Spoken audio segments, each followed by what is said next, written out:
When I walked into that casting tent on that day in June, 2 days before my double mastectomy, there was a lot going on, because if I truly believe the message, which is we're still beautiful no matter what we look like, then I have to live it, right?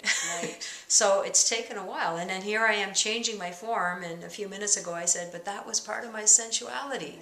So that was going to change things for me. So then I had to think about how I was going to live in this body that had been altered to save my life, but altered also in terms of how I presented myself to the world that I loved and wanted to love me. So by getting that first cast done, it helped with my transition, because I had to rethink how I was as a woman in this world. And would I still be okay? Would I still be lovable? Would I still be sensual? Would I still be the woman that I think I am? You were healing, although your scars were still red when we met again. And you blessed me with the fact that I could do a second cast of you with now what you called your breastless body at the time. How was that experience different to the first one? Amazingly different, because you were the first person who did something to me that was non-medical. Oh, okay. And I finally got to the point where the drains were out, the staples were gone, the swelling was down. Yes, the incisions were quite red still, and I was a bit, still swollen a little bit, but it was more like, okay, this is going to be me now. And in fact, the second cast you took is pretty well me now. I haven't changed much since then. So it was more of, okay, this is what I'm going to look like. So I was excited to get that cast done, because it was more of putting the two pieces together, and the surgical journey had finished, and this was now me stepping into, okay, this is what I look like now. Take ownership. Start taking care of this body, start taking ownership of it. And again, it was because that surgical journey had taken almost 6 weeks, and you came at week 8.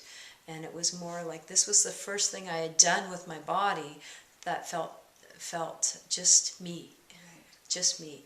So yeah, it was, but it was interesting to see it, because I hadn't seen it from the perspective of just how my new shape was going to be. Yeah. And it's three-dimensional, so you really get to sense it.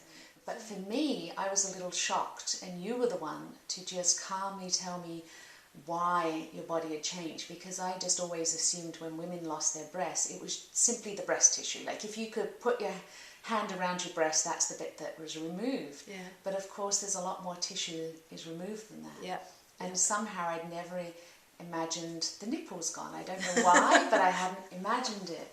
And you were very gentle with me. And now I find when people come into the gallery and see your final clay sculptures, that's one of the things that they need comforting from, because there's no nipples. No nipples, and how much tissue is removed. And it's a huge lesson for people, but a good one, because we don't get to hear these things, we don't get to know that, and we all make up our own assumptions of what happens during these surgeries. You've been such a lesson for so many people, and always a positive lesson. Good.